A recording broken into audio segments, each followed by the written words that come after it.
네, 오늘 첫 시간으로 디지털 예술과 문화, 아날로그 예술을 넘어서 움직이는 이미지 가속화, 디지털 예술과 아날로그 예술의 차이에 대해서 잠깐 보도록 하겠습니다.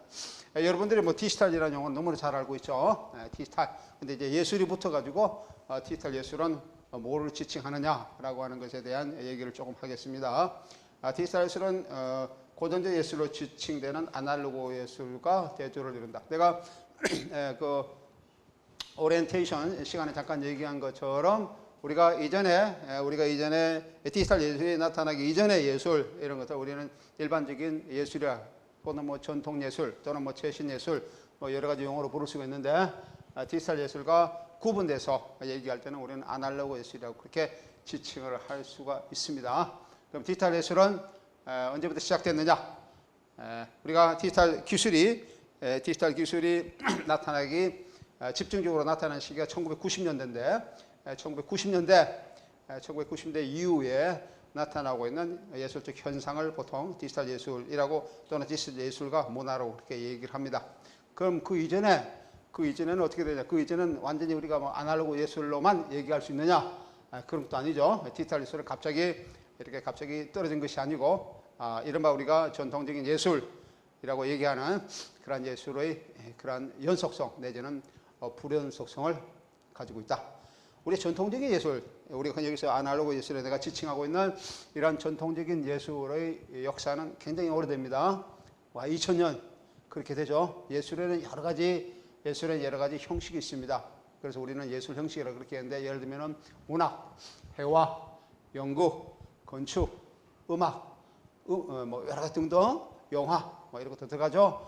또는 우리가 지금 얘기하고 있는 디지털 예술 이런 것도 하나의 형식 개념으로 얘기를 할 수가 있습니다. 내가 아까 1990년대에 집중적으로 나타나기 시작했다고 그렇게 얘기했는데 우리가 디지털 예술은 예술 시기의 구분은 아닙니다. 디지털 예술이라고 내가 지칭하고 디지털 문화라고 지칭하는 것은 하나의 형식 개념에서 얘기를 하는 겁니다. 디지털 예술 시기라고 얘기를 할 수 있지만은 넓은 의미에서의 우리가 예술 시기를 얘기할 때 크게 나누면 모더니즘, 그건 하나의 우리가 예술 시기 구분이라고 얘기할 수 있어요. 모더니즘 예술 또는 그 이후에 1960년대 초에부터 시작됐던 포스트 모더니즘 예술, 이렇게 크게 양분을 할 수가 있죠. 우리가 살고 있는 이 시기는 포스트 모더니즘 예술 시기가 완전히 끝난 시기냐? 그렇지도 않습니다. 포스트 모더니즘 시기적 개념은 아니지만은 1960년 이후부터 보통 이렇게 집중적으로 나타나기 시작했다. 다시 말하면은 모더니즘 이후, 포스트 모더니즘 자체가 모더니즘 이후라고 하는 뜻이죠. 포스트가 그런 시기에 우리가 살고 있다라고 얘기를 할 수 있습니다. 포스트 모더니즘 이후에 역시 예술의 연속성과 불연속성이 이어져 왔는데 모더니즘 예술은 우리 일반적으로 1850년대부터 1950년 또는 60대 초반까지 뭐 시기적으로 얘기하면 100년 정도의 역사를 가지고 있습니다. 모더니즘을 그럴 때 우리 보통 그렇게 얘기를 해요. 그럼 포스트 모더니즘 우리가 지금 이 시기에 살고 있는데 완전히 이렇게 포스트 모더니즘 넘어선 시기도 아니고 그런 시기에 우리가 살고 있습니다. 다시 말해 우리가 지금 이 시간에 이 강좌에 집중적으로 얘기할 디지털 예술과 문화의 그런 관점은 아까 얘기한 형식 관점이기도 하고 포스트 모더니즘의 예술 시기와 부분적으로 겹치는 중첩되는 거죠. 중첩되는 그런 예술 시기. 우리가 디지털 예술 시기라고도 얘기를 할 수는 있습니다. 사실은 디지털 예술 시기를 얘기할 수 있는데 그렇게 얘기할 때는 포스트 모더니즘 시기와 디지털 예술 시기가 부분적으로 겹치는 부분이 있다. 시기적으로 그렇게 얘기를 할 수가 있습니다. 아날로그 예술입니다. 아날로그 예술은 일반적으로 유사성의 원칙에 근거를 하고 있습니다. 유사성의 원칙. 우리 흔히 해서 독일어로 하면 Principe der Ähnlichkeit, 영어로 하면 Principle of Resemblance. Semblance하고 Resemblance가 조금 다른데 이거는 상사, 우리 푸코가 얘기하고 있는 상사, 유사 뭐 이런 개념을 얘기합니다. 상사라고 하는 것은 동일한 것이 계속 미끄러지는 현상을 보통 상사라 그렇게 얘기합니다. 이게 포스트 모더니즘의 특징 중에 하나죠. 의미의 미끄러짐. 이렇게 얘기할 때 보통 많이 얘기하고 있는 그런 이미지 개념이 상사. 예를 들면은 우리가 이 시간에도 물론 다루게 될 것 같습니다만은 우리 그 사이보그도 우리가 얘기하게 될 건데, 사이보그와 같은 건 아니고 유사한 영역에 속하는 우리가 얘기하는 그 인조인간 개념이 있죠. 리프리컨트라 그렇게 얘기합니다. 인조인간은 계속 우리가 기술적으로 가능하다 그러면 계속 똑같은 모습, 이미지를 계속 재생산할 수가 있습니다. 그죠? 그렇게 할 때 그런 거는 상사적 개념이다. 유사성이 아니다. 똑같은 게 계속 만들어진다 그러면 예를 들어서 그런 상사적 개념이다. 라고 합니다. 그죠? 그런 얘기를 할 수 있습니다. 예. 이런 것들 안 하려고 예술이 그게 연속하고 있다. 그래서 이미지 연속성을 묘사하고 있다. 그러면 디지털 예술은 이미지 비동질적인 연속성을 주장합니다. 비동질적인 연속성. 그러니까 아날로그 예술은 연속성을 얘기합니다. 닮은 거를 얘기합니다. 유사성을 얘기합니다. 뭘 닮았습니까? 현실을 닮은 거죠. 현실. 그래서 예술가들은 우리가 전통적인 예술가들은 현실을 닮은 어떠한 작품을 그렇게 생산하려고 많은 노력을 하고 있습니다. 다시 말하면 현실에 가까워지려고 하는 노력. 그게 우리 흔히 뭐라 그럽니까? 그런 것을 미메시스라 그런 표현을 쓰죠. 미메시스 원칙에 따라서 그렇게 많이 이렇게 예술 작품을 넓은 의미에서 예술 작품을 하고 있다. 근데 디지털 예술은 이미지 비동질적인 연속성이다. 아날로그 예술이 심리적 긴장감을 표출하고 있다 그러면 디지털 예술은 사고의 확장 기능을 중시합니다. 여기 아주 근본적인 차이점입니다. 네? 네. 비동질적인 불연속성. 디지털 예술 우리가 지금 이 시간, 이 강좌 동안 한 학기 동안 얘기할 건데, 디지털 예술은 현실에 근거를 두고 있지는 않습니다. 그죠? 디지털 예술은 일반적으로 우리 전부 다 뭐하면 컴퓨터에 기반하고 있는 예술 형식을 우리가 지금 계속 보게 될 건데, 이런 것들은 현실에 기반하고 있지 않아요. 현실에 닮은 것이 없습니다. 다시 말하면은 우리가 어떤 기호적 개념으로 얘기한다면은 현실에 뭐가 닮은 거, 우리가 책상을 그려놓으면 현실에 책상이라는 존재가 있죠. 여기 뭐 플라톤적 개념으로 얘기한다 그러면 어떤 이데아 형상이 있다고도 얘기를 할 수 있는데, 하여튼 현실의 존재를 가지고 있습니다. 우리가 현실을 풍경하고 그러면 우리가 현실의 풍경적이 있죠. 그래서 리얼리즘적으로 또 가까이 만들어 나갈 수 있습니다. 하지만 디지털 예술은 현실을 토대를 두고 있지는 않다라고 하는 것이죠. 그렇기 때문에 미메시스 원칙과는 전혀 다른 원칙에 근거를 하고 있다. 그것은 이제 뒤에 얘기를 하겠습니다. 디지털이라는 것은 유사성의 원칙이 기초한 아날로그 과정을 불연속적인 작은 단위로 변화시키는 것입니다. 이런 과정은 20세기 초부터 전통 예술이 자율성 위기에 봉착하게 된 시기로부터 두드러지게 나타나고 있다. 여기 나오는 자율성의 위기, 전통 예술의 자율성의 위기.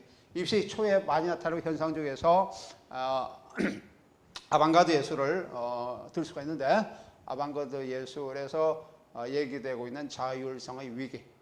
자율성이라는 것은 오토노미를 얘기하죠. 오토노미. 자기 스스로 몸으로서 해나갈 수 있는 능력을 자율성이라고 합니다. 자기 스스로 몸으로 할지 못할 때는 남이 또는 다른 것이 개입하게 되죠. 그건 타율성이라고 그래요. 예술에도 자율성이 있는데, 예술이 자율성에서 자기 스스로 어떤 예술적 행위를 이렇게 영위하거나 연속적으로 전개할 수 있는 능력, 이것을 넓은 의미의 자율성이라고 얘기를 할 수 있습니다. 근데 이런 것이 이제 무너지기 시작한 것이 이게 20세기 초부터 그렇게 나타나게 된다 이 말이죠. 다시 말하면 자율성의 붕괴라고 얘기를 합니다. 자율성의 붕괴, 자율성의 위기. 그래서 20세기 초반에는 많이 나타나는 것이 아방가드 예술이겠는데, 아방가드 우리는 이제 계속해서 다음 시간에 이 디지털 예술과 문화와 연관된 아방가드 예술에 대해서 계속 보게 될 겁니다. 아방가드 예술을 이렇게 얘기하고 있는데, 아방가드 예술은 뭐 여러 가지가 있죠. 예를 들면 표현주의라든지,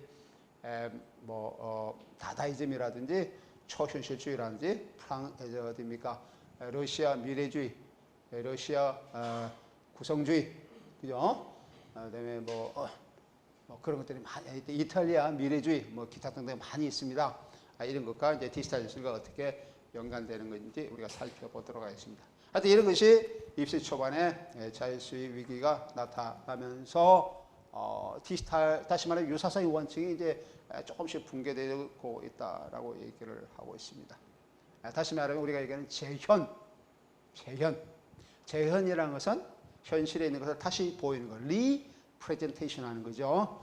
그 재현이 위기를 맞는다 이런 뜻입니다. 죄인의 위기가 나타나기 시작하는 것이 20세기 초반이다. 예. 이 미메시스의 토대로는 아날로그 예술의 위기, 미메시스의 토대로 둔 거, 미메시스는 이렇게 쓸 수가 있습니다.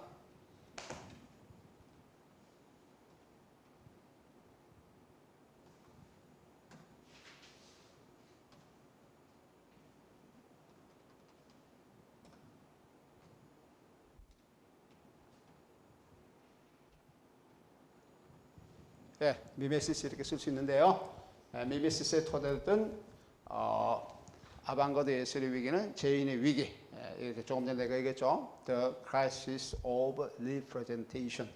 미메시스는 모방이라는 뜻입니다. 모방. imitation이라는 뜻이에요. imitation. 이런 위기는 재현의 위기로 이어지게 됩니다. 다시 한번 모방이라는 것은 이 유사성의 원칙을 얘기를 합니다. 좀 더 정확하게 말하면 아방가드 운동이나 발트 베냐민 말하는 기술적 재생산 이후로 아날로그 예술은 기술과 예술의 영역에서 지속적인 변화를 겪어왔다라고 그렇게 얘기를 할 수 있습니다. 예술이 아까 내 자율성의 붕괴를 얘기했었죠. 자율성의 붕괴. 예를 들면 뭐 기계를 통해서 어떤 예술 작품을 이렇게 복제해서 계속 찍어낸다. 뭐 요즘은 너무나 그런 것들이 흔하게 나타나고 있는데 이런 것들이 언제 시작됐냐라고 하는 거죠. 예술 작품의 복제. 예를 들면 뭐 모나리자 뭐 복제품은 너무 많죠. 복사 쭉 이렇게 할 수가 있습니다. 이런 거. 뭐 그 외에 모나리뿐만 아니고 기타 유명한 어떤 예술 작품들, 특히 회화가 이제 그런데 많이 이제 보통 많이 얘기를 할 수가 있겠죠. 이런 것들이 쭉 이렇게 복사를 해서 판매하고 관광객을 대상으로 판매를 한다든지 예를 들어서 그렇게 될 경우에 그러면 그것은 예술이냐 아니냐라고 하는 그런 문제입니다. 똑같이 만들었을 때, 판매했을 때 또는 전시했을 때 어떻게 되는 것이냐라고 하는 그런 문제들입니다. 흔히 해서 예술과 비예술의 경계를 얘기하죠. 어떤 것이 예술이고 어떤 것이 예술이 아니냐. 흔히 말해서 예술과 비예술의 경계를 얘기할 때 우리 흔히 해서 키치라는 용어를 씁니다. 키치. 혹시 들어봤나요? 키치라는 용어를 씁니다. 키치라는 것은 예술이면서도 원래는 예술인데 재생산에 의해서 복제에 의해서 예술 작품이 아닌 것. 그런데 복제라고 재생산에 모방을 했지만은 모방이나 원본과 똑같이 만들었지만은 예술이라 하기 비예술이다. 예술이 아니라라고 얘기하기는 너무나 예술적으로 보이는 작품.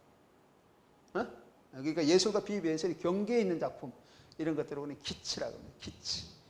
KITSCH라고 그렇게 합니다. 키치. 그걸 키치 현상이라고 그렇게 얘기해요.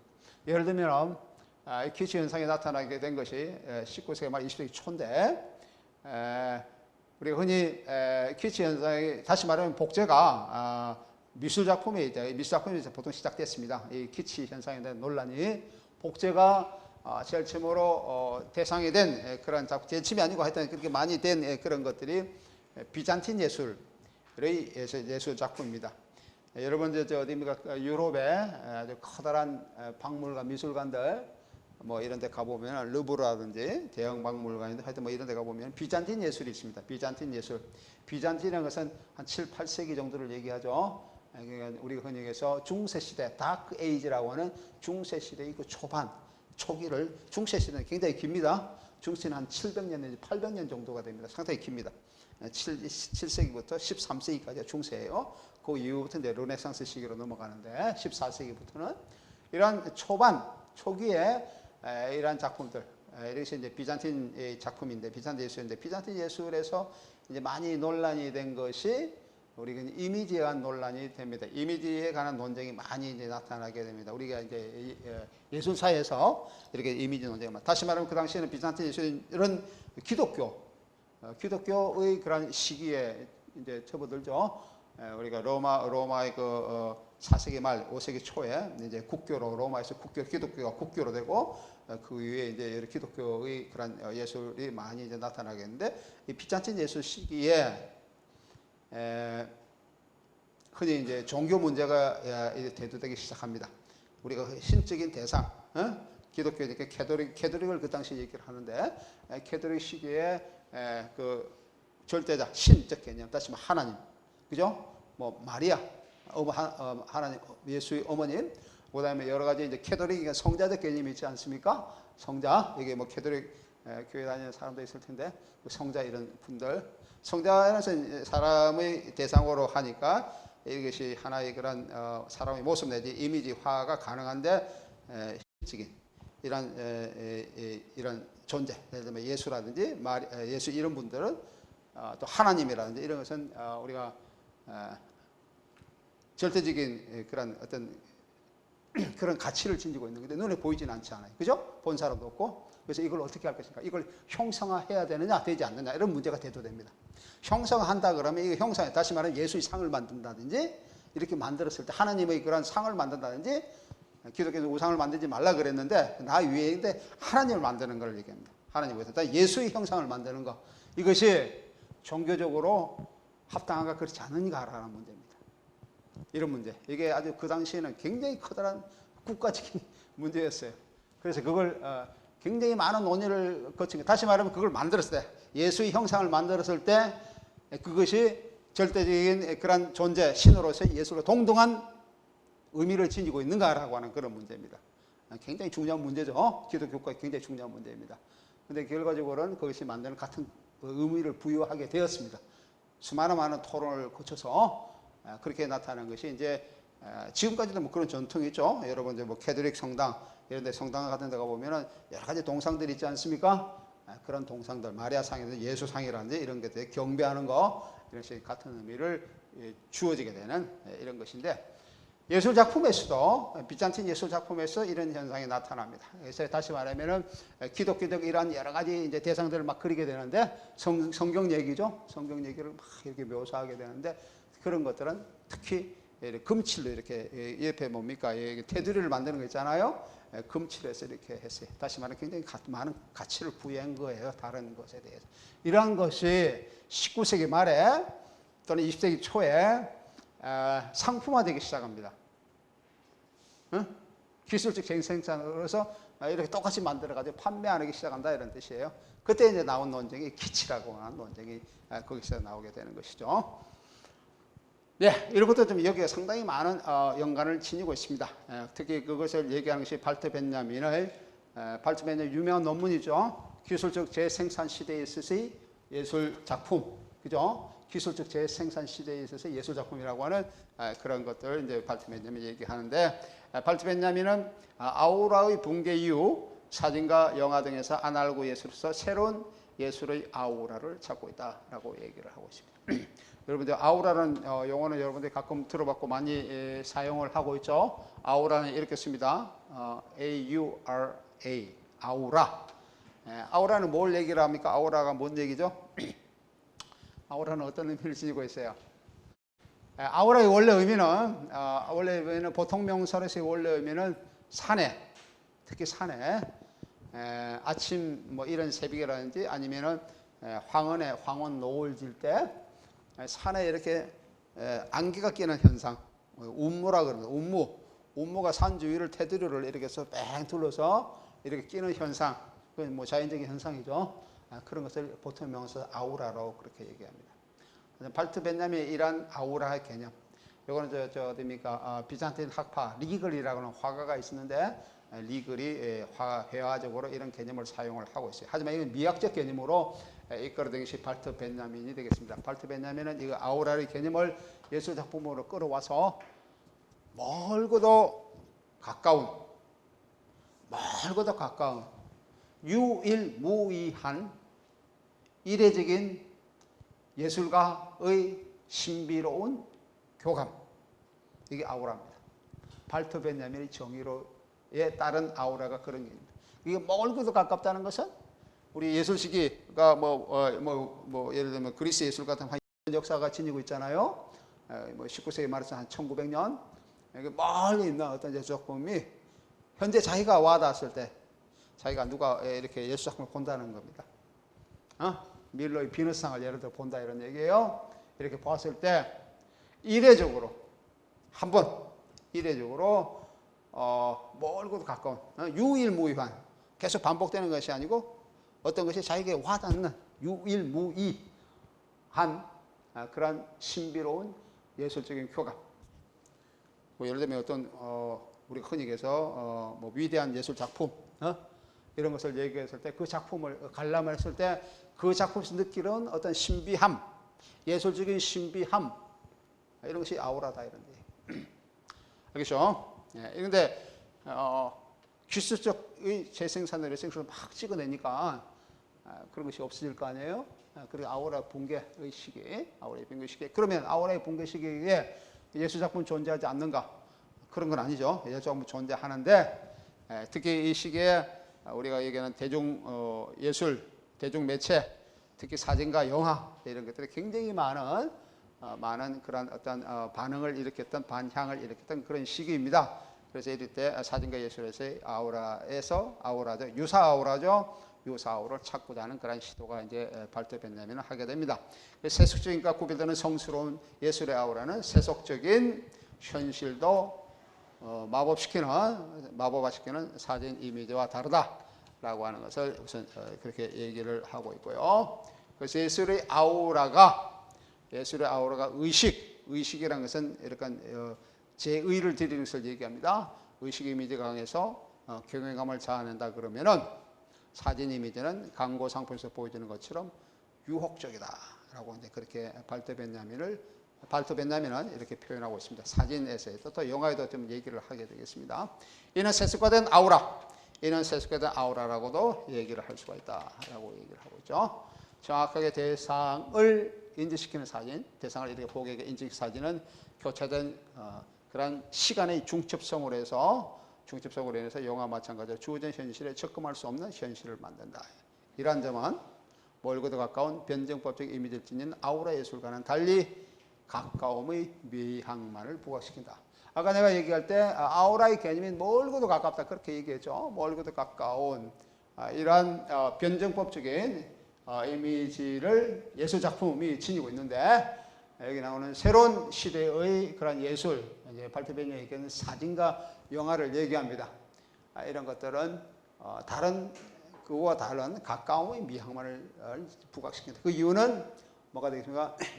대상을 인지시키는 사진은 교차된 사진의 중첩성으로 인해서 영화도 그렇고 마찬가지로 현실에 접근할 수 없는 그런 현실을 만들기 때문이다 라고 그렇게 얘기를 하고 있습니다. 이와 연결해서 발트벤야는 사진과 20세기 초엽의 예술과 이렇게 이제 비교를 하고 있습니다. 20세기 초엽의 사진과 다른 예술의 비교를 하고 있는데 여기서 예술의 위기가 사진에서 비롯된다고 보는 그는 예술의 위기가 사진에서 시작됐다부터 그렇게 얘기를 하고 있습니다. 예술의 신학이라고 부르는 예술 지상주의, 예상주상제 라훌라 혹시 들어봤습니까? 라훌라라 그렇게 얘기합니다. 영어로 얘기한다면 as for us라고 얘기할 수 있죠. 예술을 위한 예술이라는 뜻입니다. 독일어 하면 Kunst für Kunst, 예술을 위한 예술. 이건 불어인데요. 라훌라, 예술 지상주의와 사진 간의 그런 관계에 대해서 얘기를 하고 있습니다. 이거 흔히 얘기해서 라훌라는 순수 예술을 얘기하는데 순수 예술, 말라르메 같은 이런 예술가들 이런 데서 많이 얘기를 하고 있습니다. 그래서 말라르메 프랑스 유명한 그런 시인이죠. 원래는 시인이고 예술가인데 말라르메에서 보고 있는 순수 예술의 강령이 사진에서 부정적으로 나타나는 것을 지적하면서 순수 예술이 사진에서는 그렇게 부정적으로 나타난다. 발터 벤야민은 무의식적인 현실과 현실이 없는 미적 의식이라고 하는 모더니즘 예술의 두 가지 극단적 유형이 여기서 나타난다. 그렇게 지적을 하고 있습니다. 또 한 가지는 유겐트 양식 시대의 사진의 기능에도 관심을 기울여. 유겐트 양식이라는 것은 19세기 말에서 20세기 초에 예술 형식을 얘기합니다. 다시 말하면 아우라를 인위적으로 만들려고 시도하는 유겐트 양식이 아우라를 인위적으로 만들려고 하는 그런 유겐트 양식이 예술적 대상을 무로된 사회에서 자유롭게 한다. 이렇게 얘기를 하고 있습니다. 하나의 예로서 사진이 그렇게 기능을 보여주고 있다. 하나의 예로서 발터 벤야민이 들고 있는 유명한 그런 사진 작가, 예술 사진 작가죠. 예술 사진 듣고 있는 사람이 에이젠 아제라고 하는 사람입니다. 에이젠 아제, 프랑스의 그런 사진 작가입니다. 그래서 평범한 사물들을 인상적으로 출시하면서 비어있는 대도시의 소외감을 담고 있는 유해진 아체의 초현실주의 사진은 이와는 달리 아우라와 유사한 예술성을 내포했다고 평가한다. 지금 내가 조금 여기 위에 얘기했던 이런 것들은 예술의 사진의 예술성이 이제 부정되고 있는 건데, 사진 예술도 부정되고 있는 건데, 왜냐하면 무라된 사회에서 자유롭게 한다, 무라시킨다, 뭐 이런 개념들, 아까 얘기하고 있는 어떤 현실과 현실을 멀어지게 만드는 이런 기능들, 이런 것들은 아까 얘기했는 그 예술적 개념, 새로운 예술적 개념과는 부합되지 않는데 부합되는 것도 있다라고 그렇게 얘기를 하고 있습니다. 그 하나의 예가, 가장 대표적인 예가 유해진 아체라고 하는 이 사람의 초현실적인 사진은 아우라와 유사한 예술성을 보여주고 있다. 하나 이 사람이 쓴, 인용하겠습니다. 작품도 우리가 예전에 사진 작품도 좀 보겠습니다고. 긴 구두가 길게 늘어져 있는 광경, 아침부터 저녁까지 손수레가 줄져 늘어져 있는 집마당의 광경, 식사를 하고 난 후에 식탁과 미처 치우지 못한 수백 개의 그릇들, 건물 전면에 네 군데에 오라고 숫자가 크게 부각되어 있는 사장가 등, 뭐 이런 것들 이제 이 사람이 쓴 발트 베냐민이 쓴 건데요. 등을 보여주고 있는 이런 것을 이제 유해진 아체의 사진들이 보여주고 있다는 겁니다. 보여주고 있는 이 아체는 인간과 세계와의 소원감이죠. 소원감.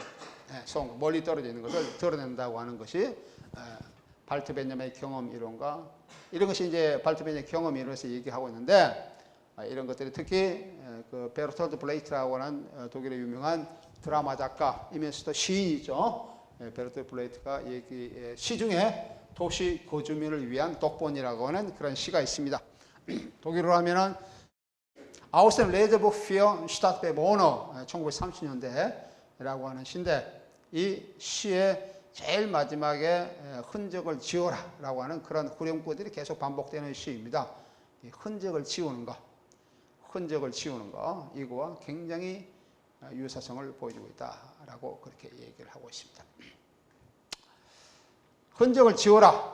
이제 우리가 포스트 모더니즘으로 얘기할 때, 내가 지금 얘기하는 것은 디지털 예술을 얘기하기 위해서 이런 모더니즘에서 디지털 예술의 어떤 그 시작을 보여주는 그런 것을 지금 내가 얘기를 하기 위해서 얘기를 하고 있는 겁니다.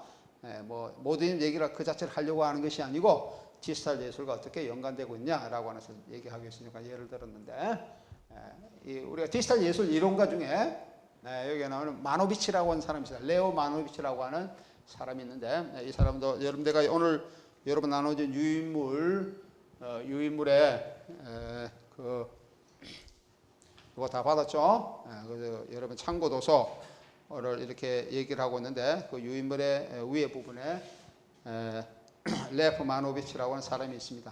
있습니까? 몇째 줄인가요? 하나, 둘, 셋, 넷, 다섯, 여섯 번째 줄에 있네요. 있어요? 예, 레프 마노비치 작품에 뉴 미디어 언어라고 하는 책이 있죠? 뉴 미디어 언어 찾았나요? 예, 그게 첫 부분에 이 사람이 그런 얘기를 좀 하고 있습니다. 레오 마노비치가 지적한 것처럼 흔적을 지워라 라고 하는 것은 근대화 과정에서의 의미의 순환에 방해되는 것을 제거하라라고 하는 그런 의미를 얘기를 하고 있습니다.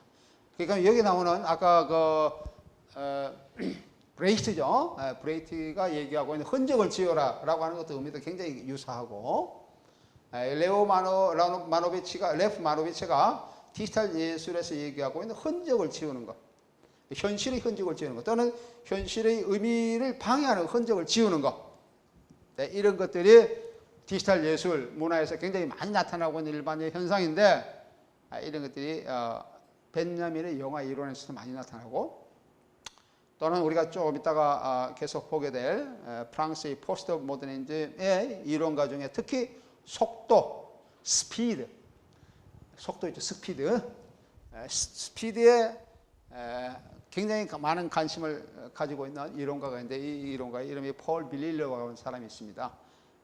이런 사람의 원격 통신 이론, 텔레커뮤니케이션이라고 얘기할 수 있는데, 이런 것들도 적용되고 있다라고 레프 마노비치는 그렇게 얘기를 하고 있습니다. 아까 뉴미디 오너라는 책에서 첫 부분에 얘기를 하죠. 굉장히 타당하다고 나는 그렇게 생각을 합니다. 굉장히 타당한 얘기다. 그렇게 얘기를 할 수 있습니다. 폴 빌릴리오라고 하는 이 사람, 아까 내가 속도의 이론가라고 얘기를 했는데, 속도에 관심 있는 사람들은 이 사람 책을 좀 읽어보면은 많은 도움이 될 거예요. 속도, 스피드, 이런 것에 굉장히, 이 사람은 스피드에 굉장히 천착을 하고 있는 사람입니다. 책도 많이 썼어요.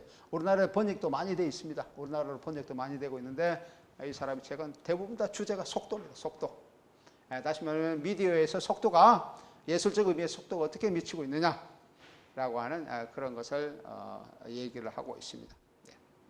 다시 예전 아체로 돌아와서 예전 아체의 작품 중에 마리 스튜어트 아트의 거리, 세르 강가의 모퉁이의 길, 그 다음에 발레트와 방떼용의 모퉁이 길, 이거는 이제 그 사진 제목임들입니다.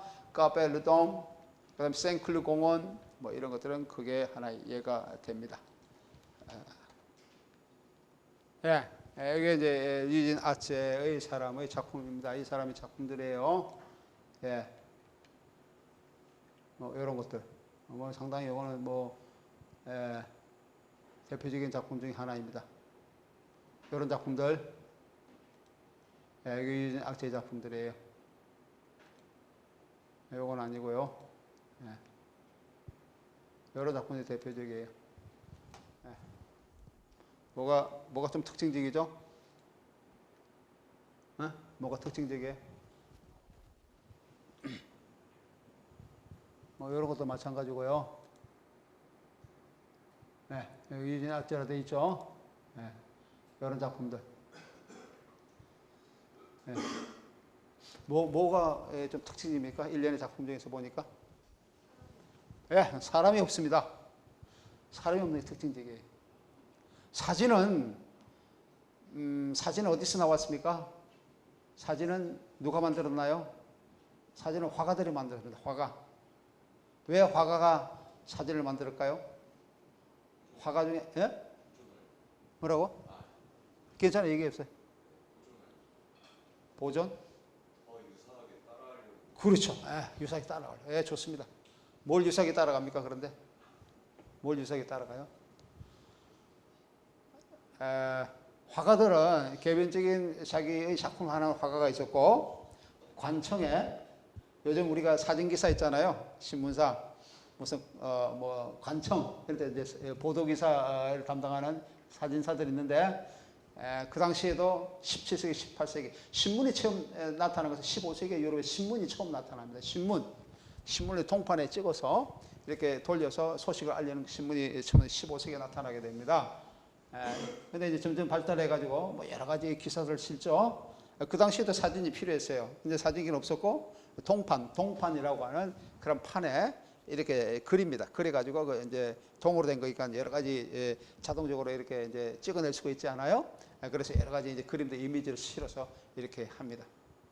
근데 이제 그렇지 못할 경우는 보통 이제 화가들이 그렸어요. 관청에 소속된 화가들이 그렸어요. 화가의 원래 그런 자기의 어떤 그 봉급을 받는 화가들, 자동적으로 예술 활동을 하지 않는 화가들은 일반적으로 다들 소속된 화가들이 많습니다. 군중 화가도 있죠. 군중 화가. 그래서 궁중에 소속돼서 이런 무슨 행사라든지 아니면 왕, 아니면 그 왕의 가족들 이런 것을 초상화 그리는 사람, 이런 사람이 주 임무였습니다.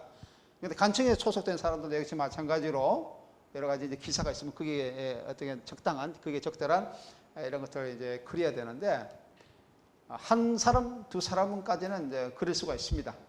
근데 이제 조금씩 이제 그 산업혁명으로 인해서 여러 가지 이제 사회가 좀 복잡해지고 여러 가지 이제 알릴 것이 많고 이런 것이 되다 보니 사람들이 이제 모여서 이런 것을 보여주고 될 경우에 있어. 예를 들면 집단, 단체 사진. 이런 거를 하는 것은 이제 화가가 굉장히 어려움을 느끼게 됐어요. 정밀하게 그려야 되는데 수가 많고 대상이 많고 정밀하게 대상이 많을 때는 화가들이 굉장히 힘들게 되죠. 그래서 기계가 필요했다. 화가가 기계가 필요했습니다.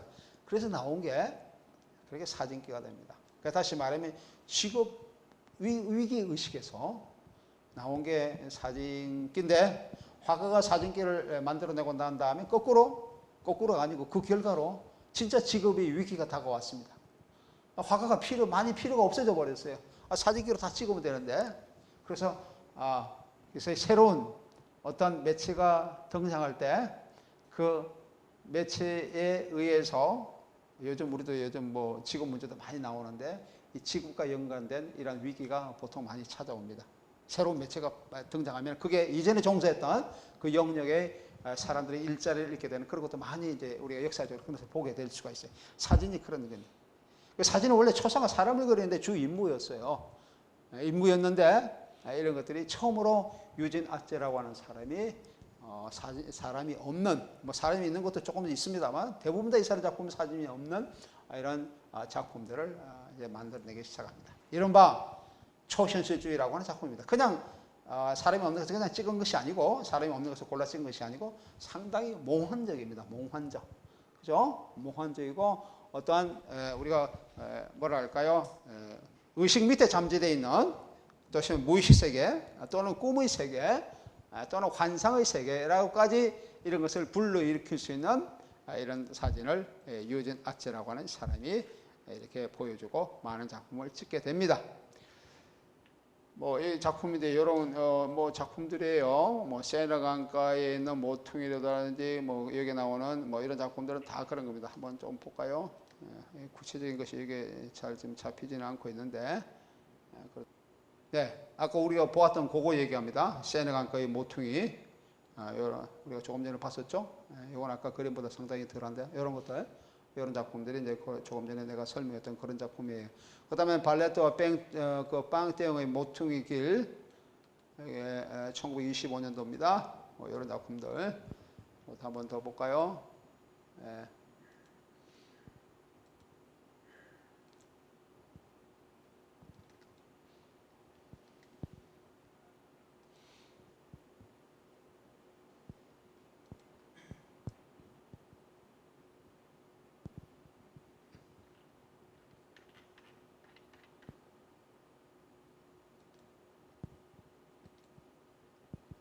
네, 이 작품이에요. 이런 것들.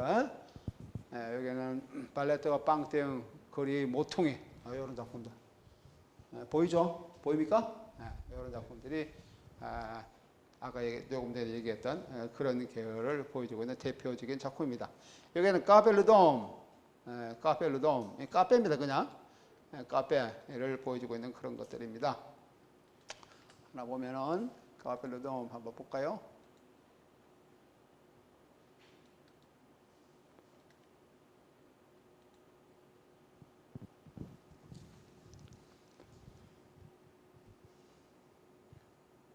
이거는 진짜 아직까지 있는 현재의 그 카펠루돔을 보여주고 있는데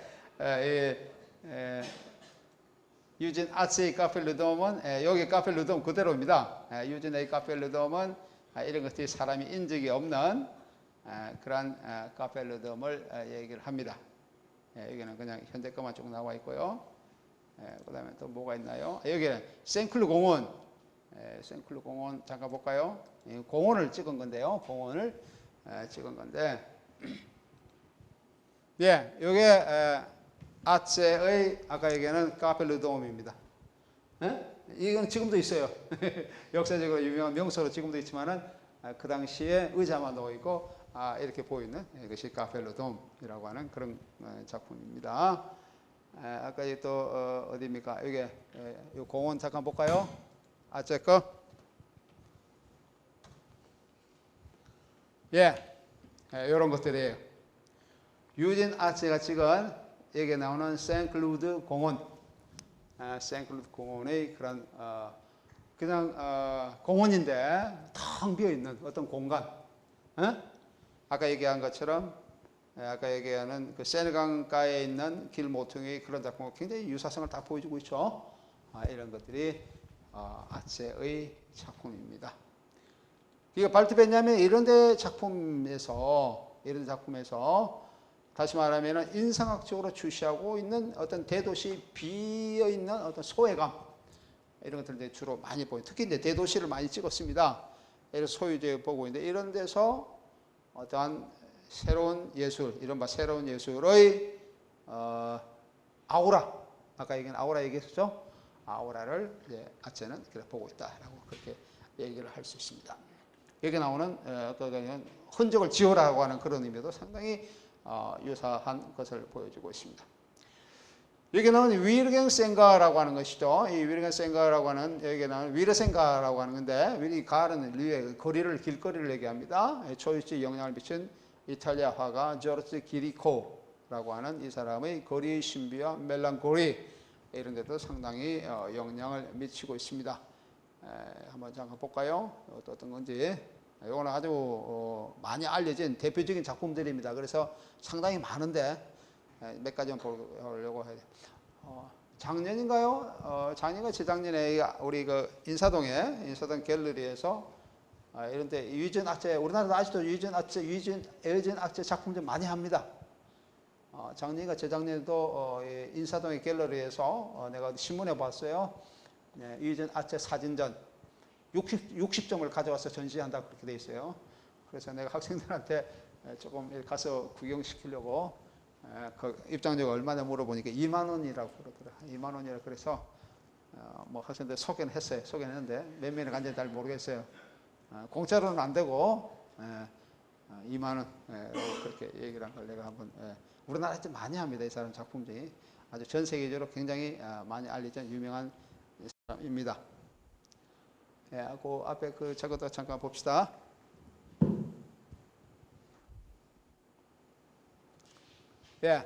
위르센가인데요. 위르센가.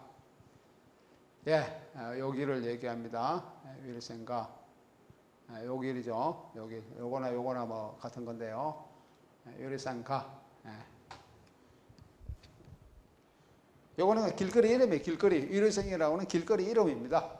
위르센가를 찍은 건데 여기서 결국 뭐 아까와 굉장히 유사한 그런 것을 많이 보여주고 있죠. 근데 이게 프랑스의 화가 조르드 기리코라고 하는 사람의 이런 데도 영향을 미치고 있다라고 하는 겁니다. 이것도 같이 한번 볼까요? 이 작품입니다. 이 작품. 아마 여러분 한 번씩 보았을지도 모르겠어요. 상당히 많이 알려진 작품입니다.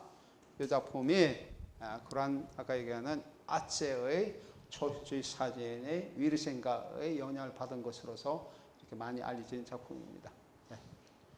이게 아까 얘기하고 있는 조금 전에 내가 얘기했던 거리의 신비와 멜랑콜리라고 하는 것이죠. 여러분 멜랑콜리라는 말 들어봤습니까? 멜랑콜리? 멜랑콜리는 뭘 얘기합니까? 멜랑콜리는 우울을 얘기합니다. 우울한 거. 요즘 우리가 현대도 많이 얘기를 하고 있죠. 우울증 환자 얘기하고 있죠. 우울증 환자. 문학에도 또는 예술에도 멜랑콜리가 있습니다. 예술의 멜랑콜리는 어떤 의미를 지니고 있을까요? 예술에서 멜랑콜리의 그 어떤 뭐라 할까요? 반대적인 어떤 대립적인 개념이 유토피아입니다. 유토피아하고 멜랑콜리는 아주 극과 극의 개념이에요. 멜랑콜리가 심화되면 죽음에 이릅니다. 문학에서 굉장히 많이 나타납니다. 예를 들면 뭐 젊은 베르테의 실품 이런 거는 뭐 멜랑콜리를 보여주는 대표적인 작품이에요. 나중에 자살하죠. 자살합니다. 알베르트라고 하는 그런 그 로테의 약혼자와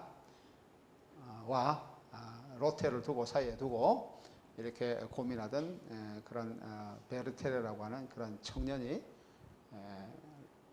알베르트라고 하는 그 사람한테 자기의 그런 어떤 로테와는 이렇게 이제 그 혼인 관계를 이렇게 이제 앞두고 있는 그런 사람이죠. 그런 사람한테 그 총을 빌려달라 그래가지고 권총을 빌려서 자기가 자살하고 있는 그런 것을 보여주고 있죠. 가장 대표적인 멜랑콜리 작품입니다. 멜랑콜리는 현실을 부정하는 겁니다. 현실의 부정이 극단적인 부정으로서 나타나고 있는 예술적인 부정도 우리가 보통 예술은 현실의 부정에서 시작합니다. 뭐 조금 전에 유진 아체 이런 것도 초현실주의라고 하는 것은 현실의 층위를 넘어서는 걸 얘기하고 있잖아요. 초현실주의라는 개념이 이런 것도 현실을 부정하는 그런 데서 나타납니다. 현실을 부정한다는 것은 현실의 의미를 부정한다는 겁니다. 다시 말하면 현실이 예술 작가에게 와닿는 그 의미가 부정적으로 나타난다. 현실이 와닿는 예술가에게 와닿는 의미가 긍정적으로 나타난다 그러면 예술 활동을 할 필요가 없습니다. 뭐 현실이 긍정인데 예술은 어떤 또 다른 현실을 만들려고 하는 시도인데 현실이 긍정적인데 다른 현실을 만들 필요가 없습니다. 그죠? 그래서 일반적으로 예술가들은 현실에 대한 부정이라고 하는 그런 데서 보통 출발을 합니다. 그것이 이제 극단적으로 부정화가 된다 그러면 이제 멜랑콜리를 나타나고 있죠. 우리가 수사학적으로는 멜랑콜리가 이제 진행되면 그것을 극복하기 위한 미학적 또는 수사학적 개념으로 나타나는 것이 이제 보통 아이러니 개념, 아이러니라고 혹시 들어봤습니까? 아이러니라는 것은 뭐라 그럴까요? 어떤 자기 의도와 반대적인 의미를 표현하고자 하는 그런 반어법적인 그런 어법을 그런 수사학을 아이러니 그렇게 하는데 아이러니 현상이 많이 나타나게 그렇게 됩니다. 예. 사진의 이러한 예술 직인에 대한 발트 베냐민의 이러한 이중적 평가는 하나는 긍정적이고 하나는 부정적. 긍정적이라서 하나는 어떤 유형의 사진은 아우라를 지니고 있고 예를 들면 유진 아츠와 같은 이런 것은 아우라를 보여주고 다른 사진은 그렇지 않다라고 하는 것이죠. 이런 것은 영화에도 그렇게 적용됩니다. 그런 예술의 자율성 상실이 예로서 연극을 영화와 비교하면서 영화에 대한 비판적인 태도를 취하고 있습니다. 연극의 무대 위에서 예술작품의 유일성을 특징 짓는 지금과 여기라고는 아우라를 지니고 있다 그러면은 재생산되는 영화에는 이러한 요소가 배제되어 있다라고 하는 것이죠. 그러나 연극의 무대 사건이 환상적이 아니라는 점을 비교해 본다 그러면은 영화는 비록 편집에 의한 결과이지만은 환상에 근거한다. 연극 무대는 환상적인 요소가 배제되어 있는 데 반해서 영화는 환상적, 소위 말해서 일루션이라고 합니다. 독일어 하면 일루전 이런 것들이 영화에서는 굉장히 많이 나타난다라고 하는 것이죠. 이런 점에서 상당히 긍정적이다. 발트 베냐민이 그렇게 평가를 하고 있습니다. 또 다른 하나의 예로서 영화는 미술과의 관계에서 상반적인 면을 보여주고 있다. 미술작품이 관객에게 성찰의 가능성을 유보해주고 있다 그러면은 영화는 장면이 빠른 변화로 해서 이러한 가능성을 배제한다는 것입니다. 연극과의 거리를 어떻게 두느냐라고 하는 관점에서 발트 베냐민은 몽타주를 토대로 하는 영화를 미술과 알레고리와의 상징의 대립으로 다음과 같이 비교를 하고 있습니다. 이거는 이제 발트 베냐민이 얘기한 그런 비교입니다. 카메라맨, 영화를 만드는 감독을 화가와 비교를 하고 있습니다. 화가는 주어진 대상으로부터 자연스럽게 거리를 유지하는 데 반해서 화가가 제술작품을 할 때 주어진 대상으로부터 자연스럽게 거리를 유지한다라고 하는 것이죠. 하는 데 반해서 카메라맨은 작업할 때 마치 화가처럼 주어진 대상의 조직에까지 깊숙이 들어간다. 깊숙이 들어간다. 그렇죠? 그러니까 화가적 관점을 도입하고 있지만 더욱더 깊숙이 카메라맨은 들어간다라고 합니다. 이를 통해 두 사람이 얻게 되는 이미지는 엄청 다르다. 화가의 이미지는 하나의 전체적인 이미지이고 카메라맨의 이미지는 여러 개의 쪼개진 단편적인 이미지들로서 이 단편적인 이미지들은 새로운 법칙에 의해 다시 조립된다. 이걸 뭐라 그러죠? 몽타주라고 그렇게 얘기합니다. 몽타주. 근데 이 새로운 법칙의 몽타주는 20세기 초반에 발트 베냐민이 살던 시기에 몽타주라고 하는 것은 특히 러시아 형식주의에서 몽타주 개념이 많이 논의되고 있습니다. 몽타주라는 것은 20세기 초에 영화가 이렇게 상당히 이제 위세를 떨치게 될 때 영화의 시작에 몽타주에서 보통 시작되는데 몽타주 개념이 많이 얘기를 하고 있는데 발트 베냐민의 몽타주는 조금 다른 개념의 몽타주를 얘기를 합니다. 발트 베냐민이 얘기하고 있는 몽타주는 발트 베냐민이 얘기하고 몽타주는 충격의 몽타주를 얘기합니다. 그래서 새로운 충격의 몽타주. 몽타주는 그 당시에 굉장히 많이 예를 들면은 미국에서 그 그리피스를 대표되고 있는 유기적 몽타주를 얘기할 수가 있고 프랑스에서 몽타주를 많이 얘기할 때 예를 들면은 뭐 인상주의라든지 프랑스의 1920대 얘기를 할 때는 그때는 양적 몽타주를 많이 얘기합니다.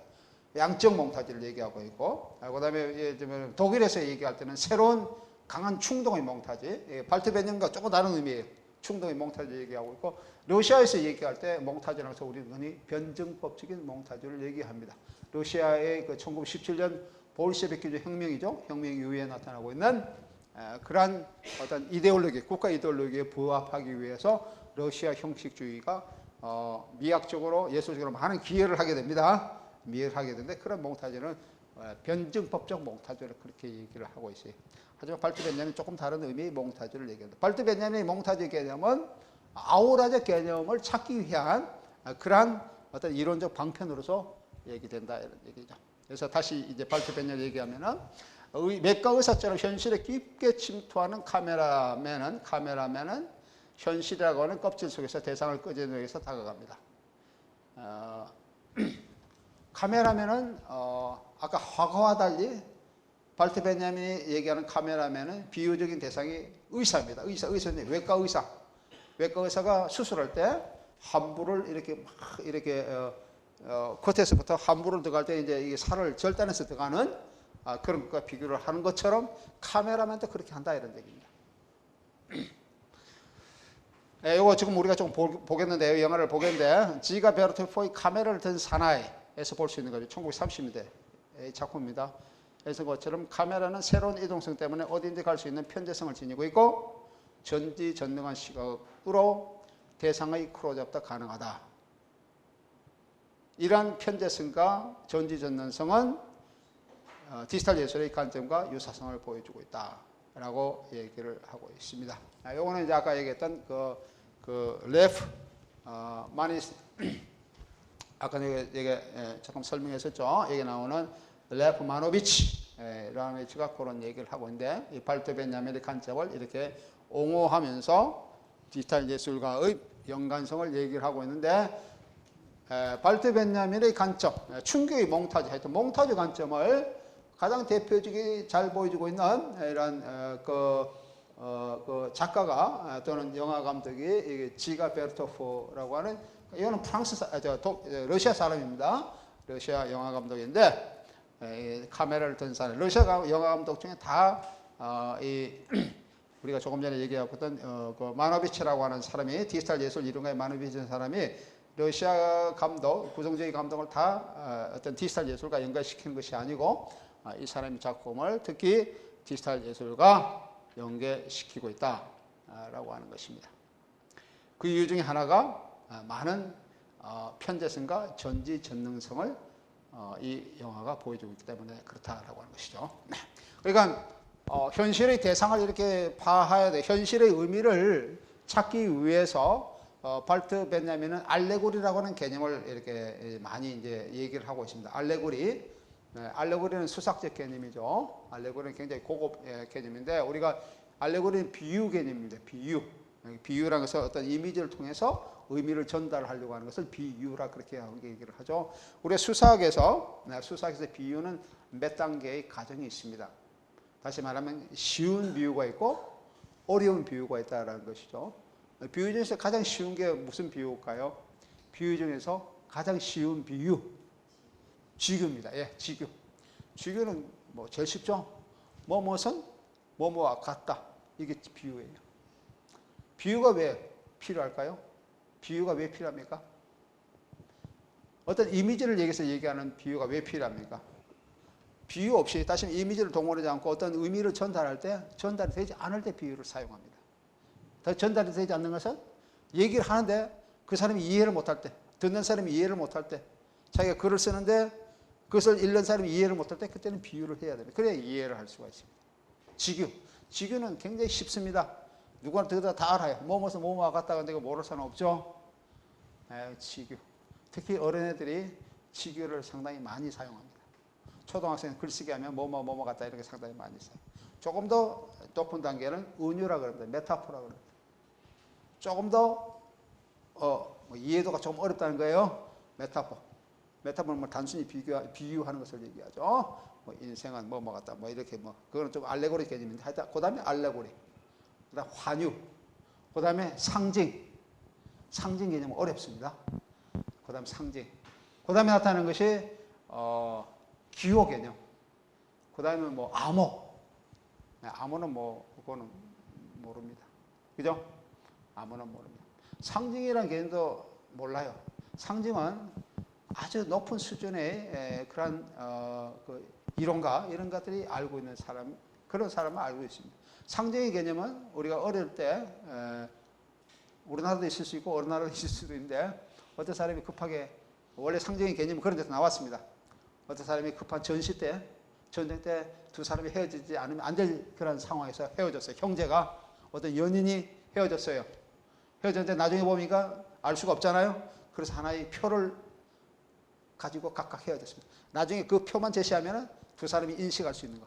예를 들면 뭐 목걸이 같은 거 반을 쪼갭니다. 목걸이에 어떤 장식을 반을 쪼개서 서로 또 뭐 다른 어떤 것을 반을 쪼개서 서로 가지고 있다가 나중에 만났을 때 얼굴도 변하고 의식도 변하고 이럴 때 서로 인식할 수 있게 만들 때 제시하면서 두 개 맞으면은 서로가 알아볼 수 있는 그게 원래 상징 개념입니다. 그만큼 그 상징은 다른 사람을 봐봐야 의미가 없어요. 그 두 사람만의 어떤 기호이기 때문에 알 수가 없습니다. 하여튼 그렇게 어려운 것인데 하여튼 어려운 것인데 하여튼 이런 비유 단계가 있습니다. 비유 단계가 있는데 발트벤야민은 알레고리를 이렇게 보여주고 있다라고 하는 것이죠. 세계를 알레고리로 파악하는 것, 영화는 조금 이따 보겠습니다. 세계를 알레고리로 파악하는 것이 영화의 새로운 법칙이라고 그러면은 발트벤야민에서 이는 현실을 무수한 배열에서 새로운 현실을 조립하는 것을 의미합니다. 이는 현실을 쪼개 나가는 영화의 이미지, 현실을 쪼개 나가는 영화의 이미지 움직임을 포착하고 있다라고 하는 것이죠. 그래서 우리가 발트벤야민의 그 알레고리 개념은 발트벤야민은 역사의 의미를 추출하기 위해서 알레고리 개념을 사용하는데 알레고리에서 역사와 연관되고 있습니다. 역사와 연관. 다시 말하면 어떤 비유, 아까 내가 비유를 얘기한다. 메타포적 개념의 역사의 의미, 시대적 의미 이런 것이 가미됐을 때는 보통 알레고리가 형성됩니다.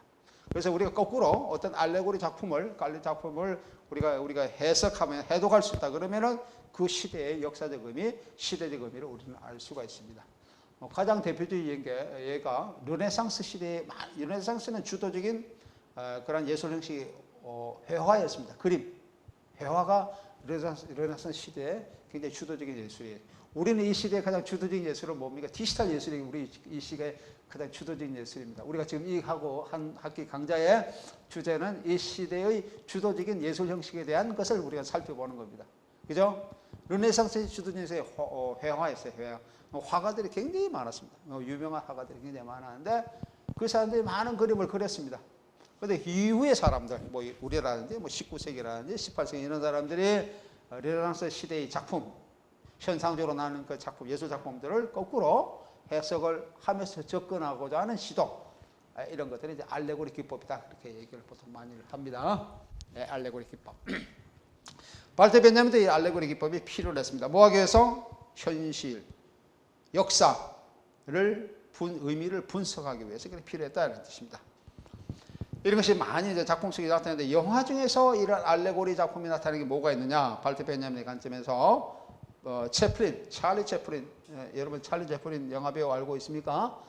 찰리 채플린의 그 몸짓, 찰리 채플린이 움직이는 몸짓, 찰리 채플린의 움직임이 단절된 분절된 움직임으로 발트벤야민을 보고 있습니다. 걸어가는 몸집이라든지 뭐 여러 가지 몸집이 탁탁탁 끊어지면서 그 의미의 연속으로 이어지고 있는데 그 시대의 의미, 소위 말해서 그 우리가 비극적 의미로서 얘기하고 있는 파토스.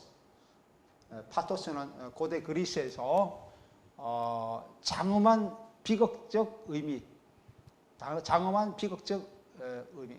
뭐 비극에서 나타나고 있는 의미, 고대 그리스 비극에 나타나는 의미는 그 전부 다 뭐가 됩니까? 마지막에 파멸을 이루죠. 비극이라고 보통 그렇죠, 그죠? 파멸, 응? 파멸을 이루는 그러한 것이 보통 이제 비극, 대재앙, 이런 것이 보통 이제 나타나고 있는 거냐, 뭐 죽음이라든지 이런 것이 나타나고 있는데 그런 것이 아주 숭고한 그런 어떤 예술적 과정에서 파멸을 맞게 되는 거, 이런 것이 이제 고대 그리스 비극에서 보여주고 있어요. 그런 것을 파토스라고 합니다. 비극적이게 하면은 비극적인 장엄함, 파토스라 그래요. PATHOS라고 그러는데 이제 영어에서는 그것을 페이소스라고 그렇게 번역을 합니다. 페이소스. 이런 페이소스를 가장 잘 보여주고 있는 그런 영화에서 이 사람이 이제 새로운 예술 작품의 이런 아우라를 찾고 있는데 발트벤야민을 보고 얘기를 하고 있습니다. 인사학적 의미에서 인간 표현의 움직임을 잘게 쪼개 나가는 채플린의 움직임. 이제 그 발트벤야민은 그때 관심을 갖고 있죠. 마치 영화의 단편적인 이미지를 조립하는 새로운 법칙에 부합하고 있다. 이런 움직임이 알레고리로서 몽타주화된 움직임과 굉장히 유사하다. 단절되어 있기 때문에 이렇게 발트와 베냐민을 보고 있습니다. 발트베냐민이 영화에서 보고 있는 것은 여기는 찰리 채플린만을 얘기하는 것은 아니죠. 찰리 채플린 이후에 러시아 형식주의에서 얘기하고 있는 에이젠슈타인이라고 있습니다. 세르게이 에이젠슈타인이라고 하는 유명한 사람이 있는데 이것도 다음 시간엔 이런 두 가지, 이 시간에 많이 본다 그랬죠. 영상을 보는데 다음 시간에 시작하면서 두 가지를 먼저 보도록 하겠어요. 여기 나오는 하나는 내가 보려고 했는데 시간이 좀 모자라서 안 보고 있어요. 아까 조금 전에 얘기했던 그 지가 베르토프의 카메라를 든 사나이, 이걸 잠시 시작하자마자 보게 되겠고, 이거와 연관해서 보게 되겠고요. 또 하나는 에이젠슈타인의 전함 포텐킴을 잠깐 보려고 합니다. 전함 포텐킴. 포텐킴은 전함, 군함 이름입니다. 군함. 근데 전함은 이거 전투함이죠. 포텐킴 전투함이라고 하는 에이젠슈타인의 작품이 있습니다. 이 작품에서 그 수병들, 카파노에서 움직이는 수병들의 움직임, 이런 것을 아까 얘기하는 그 정제의 변적법 관점에서 굉장히 높게 평가하고 있습니다. 다시 말하면 예술적 아우라를 생각하고 있는 그런 작품입니다. 영화에게는 잘못된 현실 세계의 현실을 몽타를 통해서 자연이 만들어내는 비감각적인 유사성을 세계로 전환시키는 것이다. 영화의 알레고리적 예술성이 발트 베냐민의 관점입니다.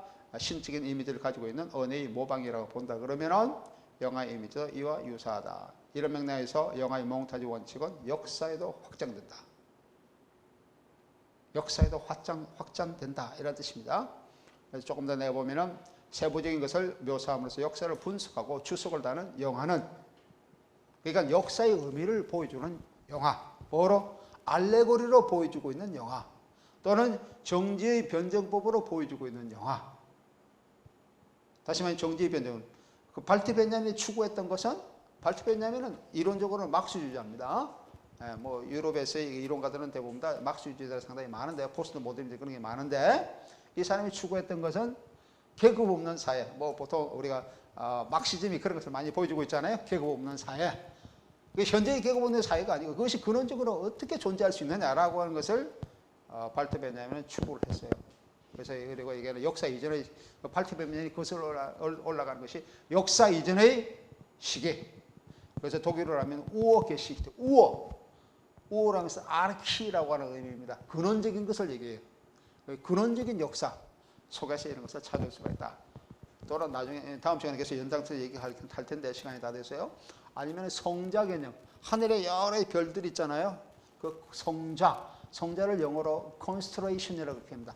constellation이라고 그러는데, constellation은 움직임. 별들이 막 움직임 속에서 그런 이미지를 찾을 수 있다라고 얘기하고 있고요. 이런 것들이 정제의 변증법이다. 정제의 변증법. Dialectic des Stillstands라고 그렇게 얘기하고 있는데, 변증법은 움직임을 얘기하기 때문에 동적입니다. 변증법은 역동적이에요. 해결의 얘기하는 변증법, 역동적인 것이 아니고 발트 베냐민에 의해서 어떤 정지의 순간에 이런 정지의 순간에 자기가 추구했던 그런 근원적인 궁극적인 이미지를 찾을 수가 있다라고 발트 베냐민이 얘기를 하고 있어요. 유토피아적 개념입니다. 그죠?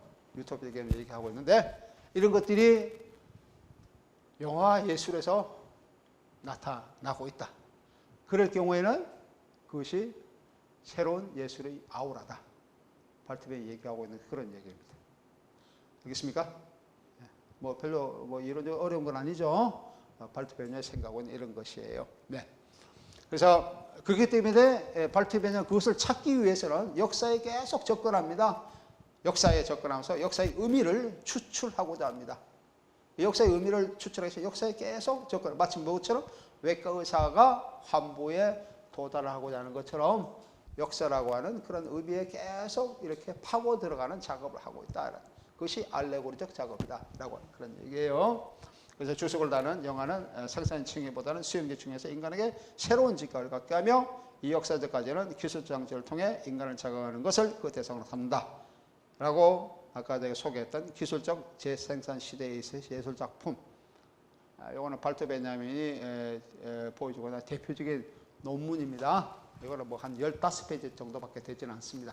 번역도 많이 돼 있어요. 한번 읽어보기를 바라요. 내가 이 시간에 다 이렇게 소개를 할 수는 없고, 한 15페이지 정도 됩니다. A4 용지로 하지만 굉장히 중요한 여러 가지 의미에서 굉장히 중요한 논문이 기술적 재상 시대의 그런 논문. 예, 오늘 여기까지 하고 그 몽타주 개념하고 아까 얘기하는 지가 베르트 프로가 보여주고 있는 몽타주하고 디지털 예술과 어떤 연관성을 가지고 있느냐 다음 시간에 계속 보도록 하겠습니다. 네, 그만.